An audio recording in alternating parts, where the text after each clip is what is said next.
Did you know that the Bible teaches we're not supposed to be giving ourselves titles in the churches? For some reason, that's a concept that is completely ignored in today's churches. When Jesus says, call no man father, rabbi, teacher, he's talking about titles. The same thing in Job, Elihu says, I know not to give flattering titles unto man, for in doing so, my maker will soon take me away. That's in Job 32. So flattering titles is kind of a big deal out there in the churches.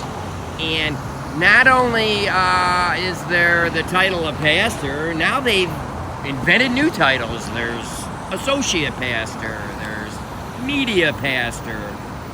And if we look at the Bible, there are no titles in the whole New Testament because people were obedient to Jesus. And so there's plenty of examples. Everybody was identified by unofficial terms.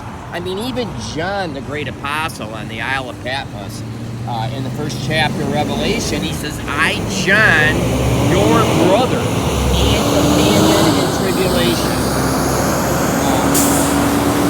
Peter the apostle identifies our brother Paul, okay, when he's talking about Paul. Paul says, let a man regard us in this manner, as servants of Christ. Stephen was a man full of faith in the Holy Ghost. James, a servant of God and of Jesus Christ. It says Moses was faithful in his whole house as a servant. Over and over and over, we find Stephen, a man full of faith into the Holy Ghost. So nobody has titles, you know, and so it's just something I wanted to bring up. I mean, maybe, you know, I'm sure a lot of this is done in ignorance, but, you know, it's pretty clear in the Bible that nobody's given themselves a title, and nowadays, pastor, prophet, bishop, these are almost like first names, you know, and it's not supposed to be that way. So that's my message. I think people should be clothed with humility. It's not about being large and in charge.